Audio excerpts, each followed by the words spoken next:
explain product rule of integration. How we evaluate integral of product of two functions. मेरे पास दो function हैं और उनके प्रोडक्ट का एफ एक्स इंटू जी x है. ये मेरे पास इसका इंटीग्रल कैसे किया जाए, ये मेरे पास चैलेंज है. ओके, तो पहले मैं ये बताता हूँ कि इसका रिजल्ट क्या होता है. फर्स्ट पहला हम लिख लेंगे generally integral of second. Second ये मेरे पास फर्स्ट है, ये सेकंड है, and integral of second g x t x and minus derivative of first का डेरिवेटिव आता है भाई, इस इनटू ये एक फंक्शन आएगा और इसमें कांस्टेंट ऑफ इंटीग्रल वाले में integral of second constant of integral एक ही बार यूज करेंगे सबसे एंड में dx. ठीक है ना. ये मेरे पास रूल होता है first function integral of second minus derivative of first into integral of second इस होल का integral. Okay, first integral of second minus derivative of first into integral of second का integral. And first and second के लिए एक normal सा rule है, वैसे हमेशा वैलिड नहीं होता है. वो क्या है वो भी मैं आपको बताता हूँ. आइलेट है, आइलेट रहता है. अगर मेरे पास आइलेट का मतलब क्या है, inverse trigonometric function, logarithmic, exponential, algebraic, trigonometric, exponential. तो अगर दो एक्सपोनेंशियल एंड लॉगरिथमिक है तो एक्सपोनेंशियल को फर्स्ट मानूंगा मैं, नहीं, एक्सपोनेंशियल को सेकंड मानूंगा और लॉगरिथमिक को फर्स्ट मानूंगा. अगर मेरे पास अलजेब्रिक एंड इनवर्स है तो इनवर्स को मैं फर्स्ट मानूंगा और अलजेब्रिक को सेकंड मानूंगा. लेकिन यहां पर ये चैलेंज, ये स्टेटमेंट नहीं है.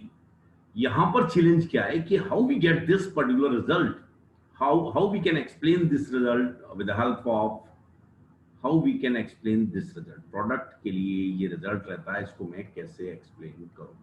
ओके, तो नाउ फोकस. इंडेफिनिट इंटीग्रल कैसे आता है, इंडेफिनिट इंटीग्रल ओवरऑल ही कैसे आया, with the help of derivative आया है. तो डेरिवेटिव का प्रोडक्ट रूल ही है, कोई नया रूल नहीं है. It's only the different representation of product rule of derivative. वो मैं आपको बताता हूं कैसे है ये डेरिवेटिव का प्रोडक्ट रूल. डेरिवेटिव का जो प्रोडक्ट रूल है वही इंटीग्रल का प्रोडक्ट रूल है और एग्जैक्टली सेम है, कोई अंतर नहीं है. देखिए ध्यान से समझना. मैं अगर दो फंक्शंस का डेरिवेटिव निकालता हूं f1 इंटू f2 का, ठीक है ना, तो हम जानते हैं चेन रूल होता है, एक chain rule. First function derivative of second ऐसा रहता है plus second function derivative of first. अब ओनली इसका different representation derivative of first. अब मैंने क्या किया कि इसको रीअरेंज कर रहा हूं मैं. ध्यान से देखना, ये मैं एक साइड लिखता हूं f1 और डेरिवेटिव ऑफ f2. ये मैंने ऐसे लिख दिया, ये मेरे पास आ गया, ऐसे आया, सही है.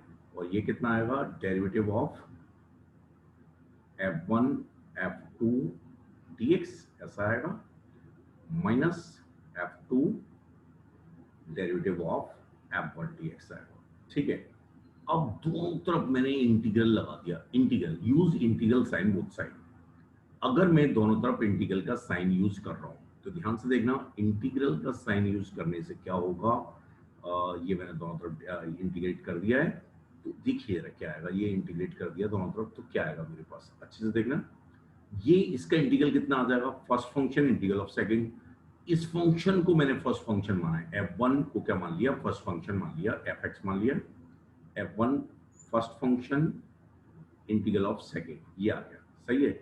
ये क्या है, f1 f2 आएगा. यहाँ पे क्या आएगा, f1 f2 आएगा.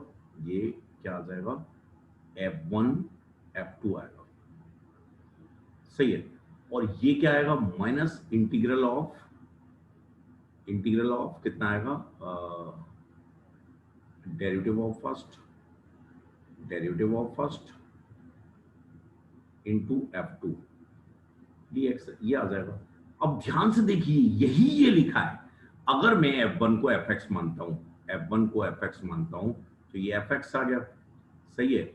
और डेरिवेटिव ऑफ f2 को, इसको मैं क्या मानता हूं, gx मानता हूं, तो ये gx आ गया. अब अच्छे से देखना, gx क्या है मेरे पास, gx क्या है, इसका इंटीग्रल है, इसका डेरिवेटिव, इसका तो f1, तो अब ये मेरे पास कितना है, f1 fx आया, और f2x क्या आएगा, f2x इसका इंटीग्रल आएगा, तो इसका मतलब integral of gx, okay, integral of gx, ये रिजल्ट आ गया।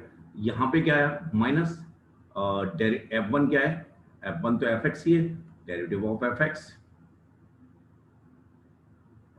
fx, और f2 क्या है, इंटीग्रल ऑफ gx है, f2 क्या है, इंटीग्रल ऑफ gx है, इंटीग्रल ऑफ gx dx, ये मेरे पास आ गया। तो ध्यान से समझिए, chain rule in derivative is exactly same as product rule in integration। तो ये ओनली रीअरेंज करके मुझे लिखना था, कोई बहुत बड़ी बात नहीं थी। कैसे फंक्शन मैंने अज्यूम किया है उसको देखना, मैं दोबारा से रिपीट कर रहा हूं कि अगर मैंने इसे gx माना है, इसको gx माना है, तो इसका मतलब क्या होगा, इंटीग्रल ऑफ gx कितना आएगा, ऐसे मैंने अगर gx माना है, gx डेरिवेटिव को माना है, तो gx माना है, तो इंटीग्रल ऑफ gx कितना आएगा, gx कितना आएगा, f2x आएगा, f2x आएगा। बात समझ आ गई, यही तो यूज किया है, यही यूज किया है। तो काम की बात ये है कि chain rule in derivative is exactly, chain या product rule in derivative is exactly same as product rule for integration. अगर मुझे दो फंक्शंस के प्रोडक्ट का इंटीग्रल निकालना है तो रिजल्ट क्या होता है, first function integral of second minus derivative of first into integral of second का होल का integral, and first and second को डिसाइड करने के लिए क्या होता है भाई, आइलेट होता है, आइलेट। अगर trigonometric and algebraic function involve हैं, फर्स्ट किसे माना जाएगा, फर्स्ट माना जाएगा किसको, इनवर्स को, क्यों, उसका इंटीग्रल आता ही नहीं है। तो ये मैंने एक बेसिक सी बात यहां पर बताई और मुझे लगता है अच्छे से क्लियर है, ओके।